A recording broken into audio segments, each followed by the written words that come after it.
So we're here at Scratch Cafe in Bristol, and I've got Ram One here with me. Hi, Ram One. What's happening, man? What's happening? You good? How's your day been? It's been nice, man. It's so I was at work earlier, and yeah, it's nice to detach myself from work and come and get some therapy. Listen to a lot of scratch and a lot of wild noise, and enjoy it. You know what I mean? So yeah, it's been nice. It's been nice.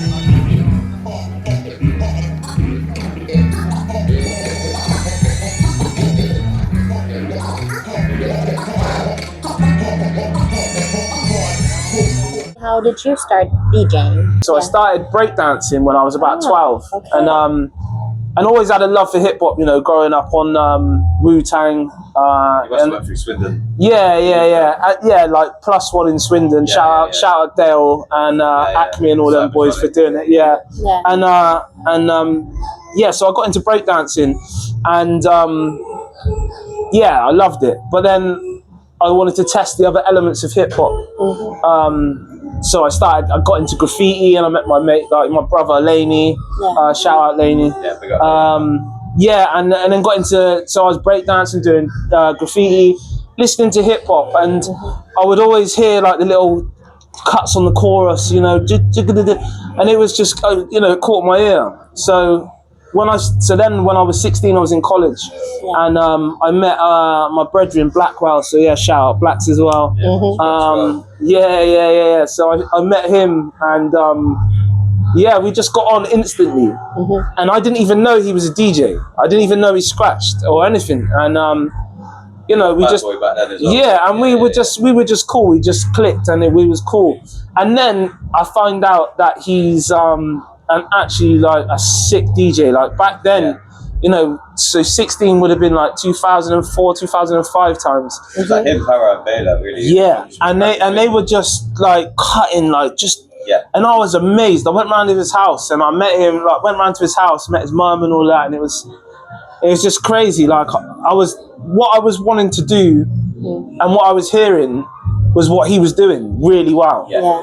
And so yeah, I was like, fuck. I was like I'm obsessed. So I was like, I said to my auntie, I said, I want to be a DJ. I want to save up, get some money, get some turntables. And I remember my first pair of turntables were some Newmark TT 1625s, and they're 2 start and stop buttons. But one of them, the silver and black ones. No, they're black. They're black, okay. But they had like 2 start and stop buttons, similar. But I know the ones. They but one of the tone arms, the cables to the cartridge was like bust. Yeah. So my uncle lent me a solder iron, so I had to solder the tone arm back together. Yeah, and then it worked, and I was like, shit. So I had these turntables, and I remember as well, the first mixer that I had was the Stanton SK6F. DJ Craze with the focus fader, and you know that fader now is still like, you know, it's still like rated. I rate it highly, and that was my simple setup there, and from that, you know, I was just clicking, scratching, and I got the DVD. That's how long I got DVDs, man. Do you know what I mean? So there's a DVD on my portable TV DVD combo. I had it in my room, and so I had my TV there and my turntables there, and the Cubert DIY one, and it was just like chirps, flares, and I was just obsessed. I would get back from college, and I would put that on, and I would lose hours. You know, my boys ringing me, where you at, what you doing, and I would just be, I'm just clicking, and obsessed. And then when I was like 9, so that was when I was 16 until like 19, I moved out of my auntie's, and I met a girl, and a year later we're having a kid. So I had to sell my setup. I had to provide for my family, you know. I had to buy a cot, buy kids' clothes, and having these turntables wasn't sustainable. I had nowhere to put them, so I'd done that, and then probably at that point, and then I never sold, and then I never had like turntables until lockdown. So Blackwell got me into scratching, and you know, and then he done it again without even knowing. Years later. So what's that been? So that's like, I don't even know the maths, but it's been like 12 or 13 years or whatever it was. I don't know. But do you know what I mean? You had a big break. A big gap, and then he he sent me a video of him scratching on a portable, and I was like, "What the fuck is that, man?" Like, it's been not too long before I met you. Yeah, and it's like this little portable thing, and I'm like, "What the fuck is that? I've never seen it," and it was £100. So I was like, "That's through COVID lockdown." I was like, "That's me sorted." And then I got that, and I remember cutting on it, and I was like, "Nah, listen, enough." So I bought some turntables. I bought some. I managed to get a pair of Vestax A2s. The vertical ones. And I got them for like £200, which was a bargain. Then I got a Vestax 06 Pro, because these times I'm thinking of the turntables I liked when I was DJing. I didn't know about the new ones and the new mixers, Serato. I'm thinking about analog, like all of the old school stuff. And I got them, and then I remember they come, and I remember saying to my missus, "Yeah, check out my setup." I was like all buzzing. She's like, "Where the fuck are they going?" And I'm like, "In the living room." And she's like, "Of course." They're going in the living room. So I'm like, so I'm thinking to myself, "Shit, all right, I'll put them in the bedroom." She's like, "They're not going in the bedroom either. Where are they going to go?" And I'm thinking to myself, "Shit, where are they going to go?" So from that, I had these turntables now, and I'm thinking, what the fuck, where can I cut? So I was just like, right, I know what I'm going to do. I'm going to build a man cave at the back of the garden. Nice. My missus can't say shit. And then from that, I just built this man cave. This man cave as well. I put the turntables in there, and I would just go in there. And at this time, because I had money, the money I spent to build it, I couldn't buy speakers or nothing. So I was doing it piece by piece. So I used to go in there and just scratch my portable, and I'd just go and sit in there and just listen to music and chill. My missus would be in the house, she'd be like, "What are you doing?" And I'm like, "Just chilling in here," because it was like my little space. And then from that, over since COVID, I've just built it up, more turntables, better speakers, an MPC, Mac, and just started producing, making beats. I got the S11, which is, it broke the bank, but it's, it's so worth it. So worth it. And loads anyway. And then from that again, I'd say like from COVID, I've just been cutting like every day, just if I'm in a good mood, I'll go in there and cut. If I'm in a bad mood, I'll go in there and cut. And it's like, even like the kids, they can go in there with their mates. My missus got friends every day. So it's like a communal area. It's my space, but it's for the family, Ultimately, it's for everyone. And it's like, and do you know what, it's like, everyone has their vices. They might drink, they might smoke weed, whatever. I like to have a beer, but I like to go into the cave. Like I said, if I'm in a good mood, bad mood, whatever. If I just need 5-10 minutes, and I leave there, and I feel like that's the escapism. That is it, man. And for me, it's like, some people don't get it. Scratching is just fucking making noise, but I love the sound of noise. That beautiful sound of noise. Manipulating the sound, until it sounds good. It sounds like a guitar solo. It does. And there's so many other things you can do with it, like couple of rules. You've got on off. You've got the pitch of your hands. And after that, it's free. But then the thing is as well, it's like, I love it when, like, when you get like a new scratch record or battle break or whatever, and then you're like, right, I can't wait to check out the samples, and then you get a new loop or something, and then you got new samples, new loops, and you could create new combos, and it's like you got to stay on it, and you lose time. I'll be scratching, my neck's hurting, my shoulders hurting, and I'm thinking, fucking, I can't stop. And I just love it, man. Like, and the whole hip hop thing, and I do a lot of graffiti as well. I've stayed doing graffiti since I started. So I just love bad boy writer as well. all elements of hip hop, breaking, DJing, rapping. I said I'd do one. I will do one. So when I've got time, I've got to stop scratching to do it. So, but I just love everything about it, man. And that's my story, man.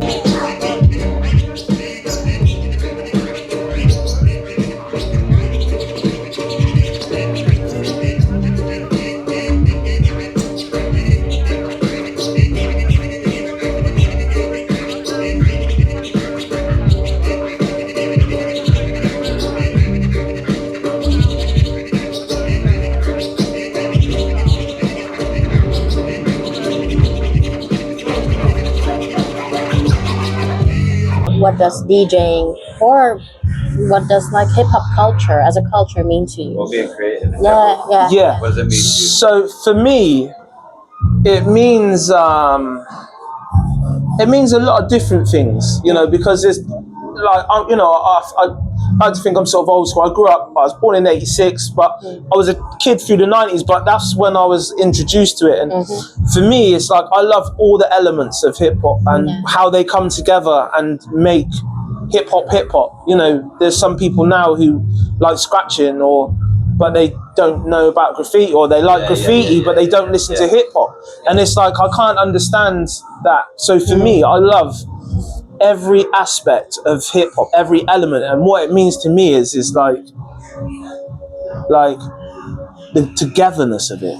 You know, it was made from the slums, from nothing. From nothing. You know, from nothing. You know, and I was raised in a council estate, and it's so relatable. So relatable. Like, I mean, I'm not saying that I grew up in the fucking Bronx. I was from Swindon in fucking Park North, but a council estate. Do you know what I mean? And it's like, you know, something earlier you were saying about someone you went to school with. Yeah. Like, is it a bad way now? Yeah. Do you reckon hip hop kept you away from that? 100%, man. Hip hop kept me rooted. I had purpose, and you know, it's funny actually. I was working with a guy. I was working with one of my old school friends that I grew up with. And he got into graffiti, but he stopped, and life got in the way, kids, family, and stuff. And he's like, oh, I love the fact you're still writing and you're DJing. He's like, you've got some cool hobbies. And for me, it's like, I don't see it as a hobby. Like, it is ultimately it's a hobby, but I see it as like lifestyle. Like relief, lifestyle, because that's the other element of hip hop. You know, your lifestyle, your, you know, how you was born and raised, and you know, to fucking turn a shit into a polish it up. Do you know what I mean? Like, we were fed shit. We you know, from that we come out and the other side. That happens, like when you get good at something, scratching or rapping or craft, whatever it is, there's a balance that happens where it's like, if someone was to say to you, like, you're never going to make money out of this, would you still do it? 100%. And the answer is yes. I do it anyway. Like, it costs me money. Like, when I go and paint, like, you know, I have to buy spray paint. So spray paint, about £4 a can. So every piece I do is probably 40-50 pound a piece. Do you know what I mean? But I don't even look at the money. I don't care about the money. It's not even a thing. And it's like the DJ, and it's cost me a lot of money to get my setup and this, that, and the other. 40-50 pounds worth of therapy. But it doesn't even matter. You know, if you want something in life and you want it, it doesn't even matter about money. You know, that cost £1,000. Oh, that's a bit too much, but I want it. So it doesn't even matter about money. It doesn't even matter. I remember when you were spending the money on the S11. I know. At the same time, I was thinking, I'm jealous as fuck. I know. You cannot spend any better money. Nah. And the thing is, it's sort of like, you know, the turntables are used now as like the, you know, the Stanton ST8R 150s, and they're from back in the day, but they're built like tanks. Well, it's yours, bro. I'll give it to you, man. You know what I mean? So it's like, you know, and it's like, I can't talk about it without smiling and getting enthusiastic about it. And that's what it means to me. It brings me happiness, man. Do you know what I mean? It brings like, you know, I've got my kids, my family. That's, you know, that's life, But the other little things around make me a better person and keeps me away. Do you know what I mean? You need that side for yourself as well. 100%, man. Like kids and misses aside. Yeah. Obviously that's patterned. Yeah. But that thing you need for yourself, like the man cave and all that. That's what I'm saying. And it's just for me. It's just. I'm just, you know, it's the beauty in it all. Do you know what I mean? Like how. I don't understand how some people, like, I'm listening to that beat now. I'm talking to you, but I'm listening to that beat, and I'm thinking about that. I'm thinking, do you know what I mean? But I'm talking to you now, and I'm fully concentrated. But in the back of my head, subconsciously, I'm listening. And better be playing that beat. And the other thing is as well. It's like, I don't know how I understand how people can hear that, like the beat and the bass line, the drums, and not even like feel like shit, that's actually that sounds good. Like that bass line now. Do you know what I mean?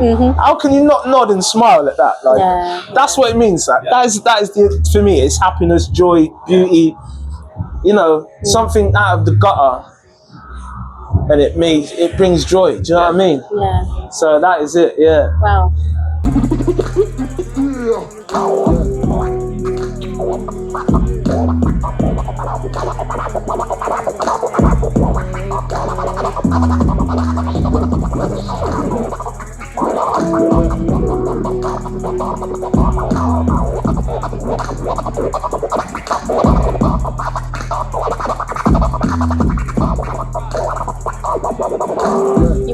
tell your socials?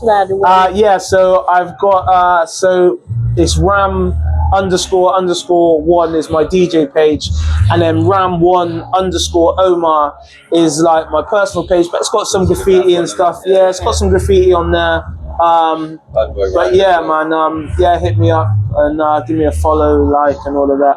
And also, mad respect to you two, man. For the internet, For the internet. interview. I'm gonna for the interview. Of course, man, you're on the top of the And list. just, you know what I mean, making each other better, man. You two are working. I love it, man. So yeah, I love it, Thank man. you. Yeah, I love it. Yeah, man, I love it, man. Yes. Okay. Love and respect. Yes.